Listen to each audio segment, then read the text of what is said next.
Well, Hadar, thank you so much for that very kind introduction and for the enthusiasm that you bring to leading the chamber. I understand you're going to have a new leader in place in the next couple of months. I'm looking forward to continue working with you in collaboration with Edmonton's business community. And I'm also glad to be joined today by a couple of ministers. I've got Minister Rick Wilson here. He is our Minister of Indigenous Relations.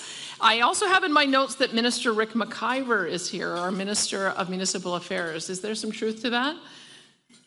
Okay, maybe not. I also have it in my notes that Nate Glubish is here, our Minister of Technology and Innovation. There he is, in the back. And I do have an MLA from Drayton Valley, Devon, a new addition to our team, Andrew Bochenko, and he's going to be with, thank you for being here, Andrew. And he's going to be working with Rick Wilson in a parliamentary secretary role, assisting with our continued collaboration with Indigenous communities. And I know it's on everybody's mind, so I do want to get to it right away. What does the election mean for Edmonton?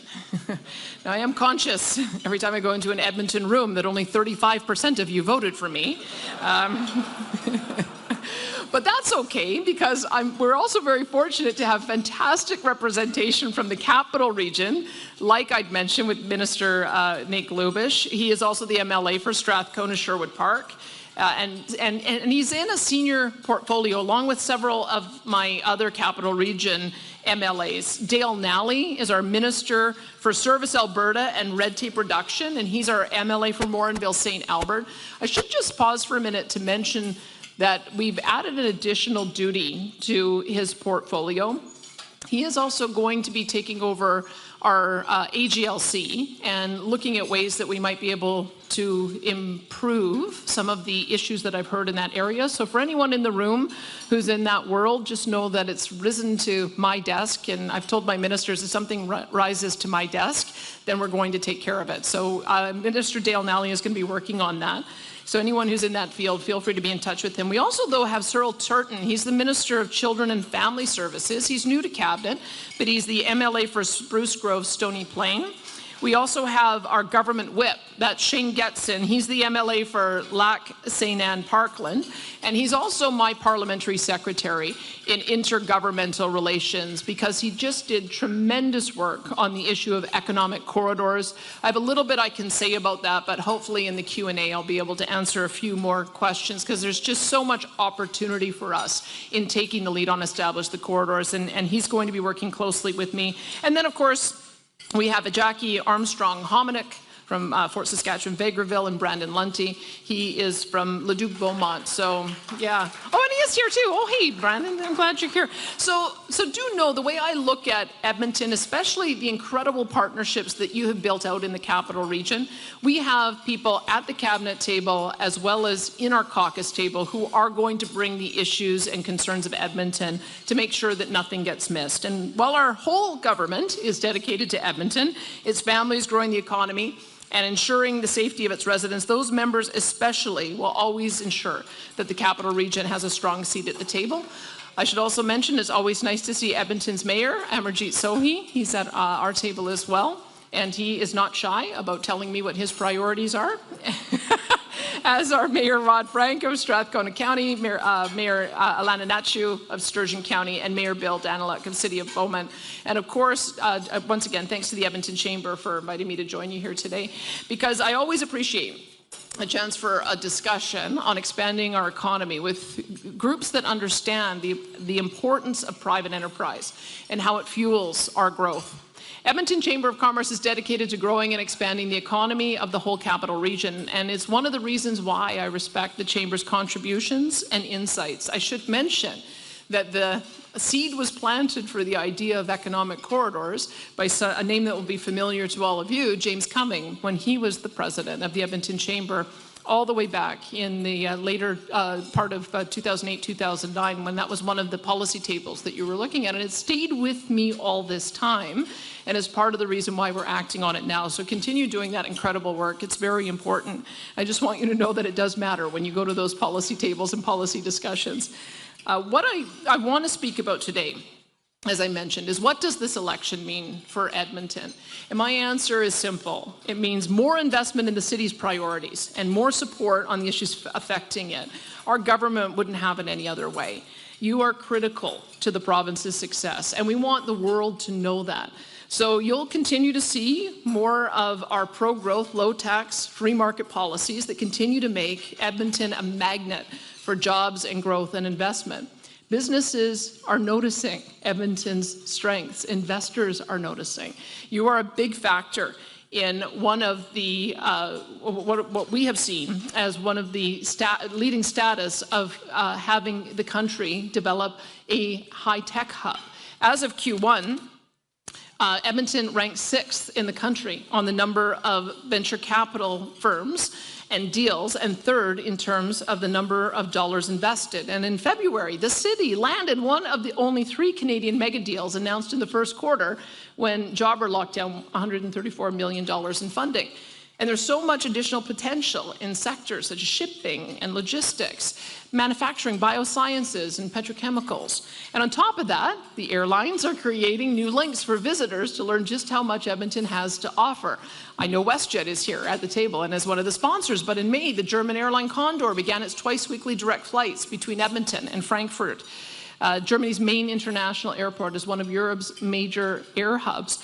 And just 2 weeks ago, Flair Airlines launched a new route between Edmonton and Quebec City. And I also see a large contingent, as I mentioned, of WestJet here, who are there. Everybody's got the same tag from the chamber. It's got WestJet colors. So I assume that everybody at my table was from WestJet, but that's good marketing. But I do see a large contingent from WestJet here, and they're making sizable investments in our province. The aviation industry is critical to diversification. And we're partnering with Edmonton International Airport, which has set the goal of generating $3.8 billion in economic output by 2025. Other transportation routes offer even more possibilities. As the first major city inland from the Port of Prince Rupert, Edmonton is well positioned to be a key node in the transport corridor, moving commodities to Asian markets or from BC to the rest of Western Canada and the US Midwest, as well as the Gulf Coast. And that's why we have been so firm in advocating for a rapid resolution to the BC port strike. And we understand the importance of working with other jurisdictions to improve infrastructure and remove bottlenecks that are affecting the movement of goods. We're also supporting the Port Alberta project, a public-private partnership to turn Edmonton into an inland port with its rail links and airline cargo capacity. I think I heard about that at a chamber event all those years ago as well. And you may have heard also that in the Minister of Transportation and Economic Corridors mandate letter, I asked him to look at the issue of commuter rail, modeled after what we see in Toronto with their Metrolink system, using the existing heavy rail lines of CP and CN. So it's a bit of a different model. But when I was in Toronto, I discovered that it began its very first line of the GO train when that city was about 1.6 million people.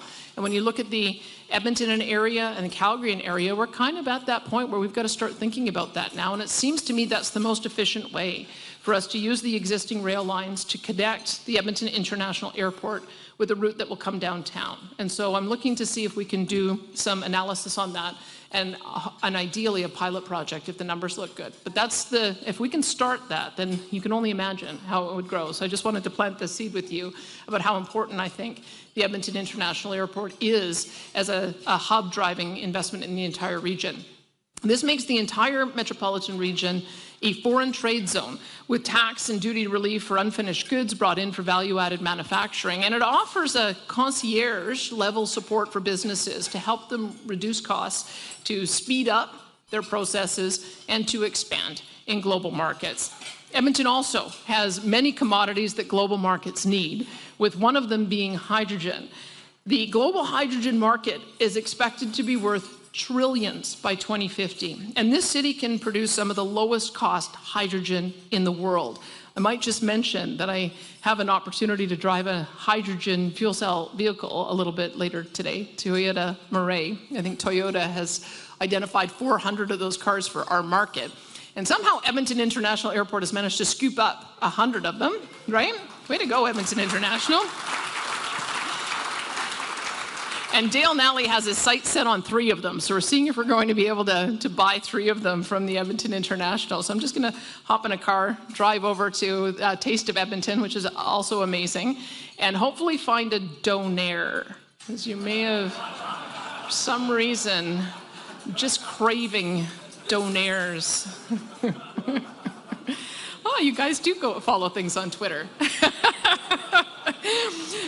And this city can produce some of the lowest cost hydrogen in the world, as I mentioned. Edmonton has everything necessary, accessible and affordable, with natural gas, skilled workers and tradespeople, an experienced energy sector, and of course a large network of pipelines. These assets are backed up by the Edmonton Region Hydrogen Hub, which is an alliance between governments, Indigenous communities, researchers, and economic development organizations. And its aim is to build out projects for the production, transportation, and use of hydrogen. And it works with industry to support research to build a world-class hydrogen economy. Alberta's government is further supporting the hub with our hydrogen roadmap, which is a plan to turn the province into a leader in the energy transition. So there is so much to be excited about. And I know that there are still challenges ahead to be solved, like the ongoing addiction and mental health crisis. And we are working with every level of government through Edmonton's Public Safety Task Force, supported by record investments from the province's level in what we call our recovery-oriented system of care. But the optimism in Alberta is unshakable. You can see it in the data, but you can also feel it as well. Between January and March, almost 16,000 Canadians chose to make Alberta their home. That is our 7th straight quarter of net interprovincial growth. And they were joined by almost 36,000 people who moved here from around the world. Many people moving here through from Ukraine and finding settlement and love and hope as well. Andrew Boychenko has been very key in helping with that, and we're going to continue doing it. But we are on track for the fastest population growth since 1914, according to economist Trevor Tombe. The best and brightest are choosing Alberta. Businesses from all over the world are choosing Alberta. Families, job creators, entrepreneurs, employers and business owners know that low taxes, good jobs, a skilled workforce, and high wages matter. And the economic diversification that we have been talking about for decades is actually happening. We're committed to moving the economy forward, and we're reaping the benefits. We ended the fiscal year with $11.6 billion surplus, exceeding budget 2022 projections by $11.1 billion. And in 2022-2023, Alberta paid down $13.3 billion worth in debt. We eliminated $260 million in annual debt servicing costs, and that money will be money that stays here in our province to be invested in our priorities. And because we invested further in the Heritage Savings Trust Fund, we have also kept its market value growing. It has now grown by $2.5 billion this year that will help secure Alberta's future. And as that fund keeps on growing, ultimately it will generate more investment income. And if you can forecast out 10 years or 20 years or 30 years into the future, imagine how large that fund will be. And that is part of the plan for how we wean ourselves off the roller coaster of resource revenues that we've seen over the last number of years. So we're just getting started, but I can't wait to see what it looks like. Lower debt servicing costs and higher revenues will help support high-quality healthcare, education, job training, infrastructure investments, and assistance for Albertans who need it. And let's talk about higher revenues for a minute. The high price of oil played a very strong role in ensuring that we ended the fiscal year on solid footing, but it's not the whole story. In our first term, we reduced the corporate income tax from 12% down to 8%.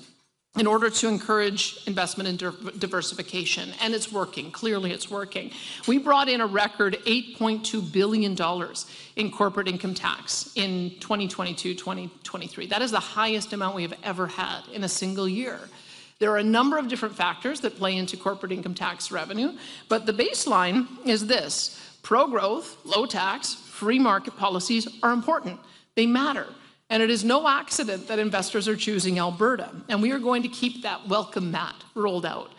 Obviously, Alberta has a lot going for it, and our government is making the most of those favorable conditions by creating the most business-friendly environment in Canada. That starts with our low tax environment, and it continues with our focus on red tape reduction, so that Alberta's job creators, like you, can do what you do best. And we want to ensure that you are able to succeed. We want you to continue to create jobs and build our economy. We're committed to ensuring that Alberta remains the economic engine of Canada, and that Edmonton is obviously a very big part of that. We have a lot going for us, and I am really excited about the future of Edmonton, and I'm really excited about the future of Alberta. I'm excited to continue to partner with all of you to continue building a strong future for every Alberta family. And it's a strong future that includes a strong Edmonton, building on your strengths, finding new opportunities to expand and to succeed. That's what this past election means to this city. And I'm looking forward to continue the conversation when we get to the Q&A. Thanks for having me today.